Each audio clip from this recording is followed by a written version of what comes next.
Infinix note 7 light 6GB। इसकी RAM 6GB है। Note 7 light का दूसरा मॉडल भी है जो कि 4GB रैम है, उसकी 64GB स्टोरेज है। इसकी 6GB रैम है, 128GB स्टोरेज है। आज हम आपको 6GB रैम वाले का रिव्यू करके दिखाएंगे इस फ़ोन में आपको क्या कुछ देखने को मिलता है। तो सबसे पहले हम बात कर लेते हैं डिस्प्ले की। तो डिस्प्ले के लिहाज से ये कैसा फ़ोन है। डिस्प्ले की बात करें तो IPS LCD 16 मिलियन कलर्स के साथ मल्टीपल टच स्क्रीन देखने को मिलती है।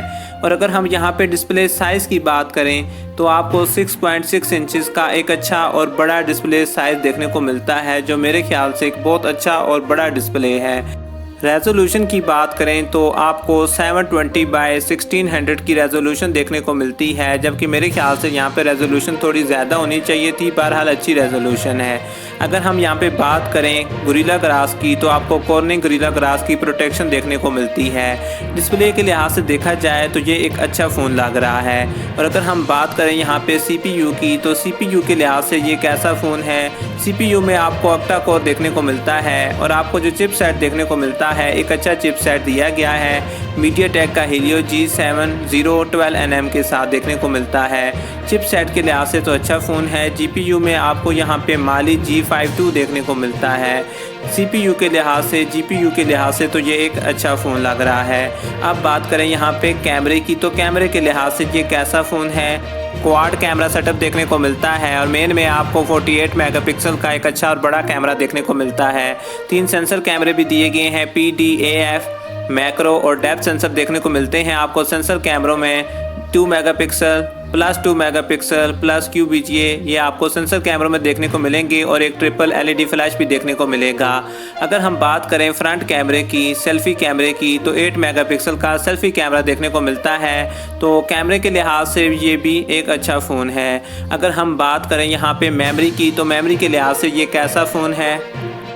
मेमोरी के लिहाज से तो ये बहुत अच्छा फ़ोन है। यहाँ पे आपको 128GB की बिल्ट इन मेमोरी देखने को मिलती है, जो एक बड़ी मेमोरी है और एक अच्छी मेमोरी है। अगर हम रैम की बात करें तो इस फ़ोन में आपको 6GB की रैम देखने को मिलती है, जो मेरे ख्याल से बहुत अच्छी रैम दी है इन्फिनिक्स ने।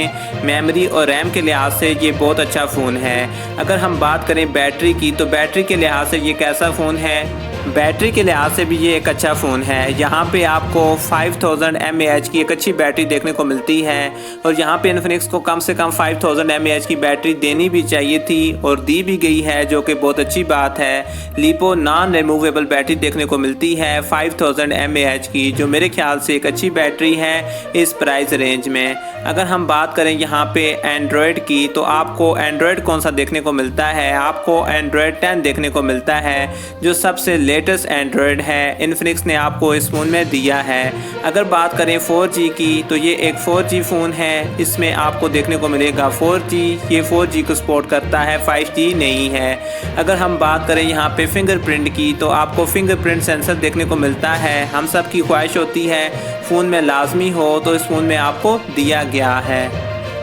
अब कुछ बात हो जाए एक्सपेक्टेड प्राइस की तो डिफरेंट कंट्रीज़ में डिफरेंट प्राइस रेंज होगी इस फ़ोन की।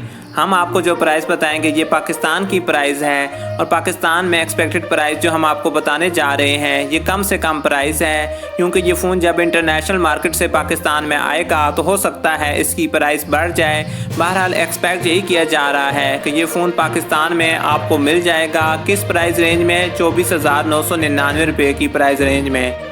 ये एक्सपेक्टेड प्राइस है, कंफर्म तो नहीं है। जब ये फ़ोन लॉन्च होगा तब हम आपको इसकी कंफर्म प्राइस भी बताएंगे और अगर प्राइस बढ़ती है तो हम आपको इससे अपडेट कर देंगे। और अगर आप हमारे चैनल पे न्यू हैं तो सब्सक्राइब करना ना भूलिएगा। मोबाइल से जुड़ी मज़ीद न्यूज़ के लिए देखते रहिए व्हाट इज़ न्यूज़।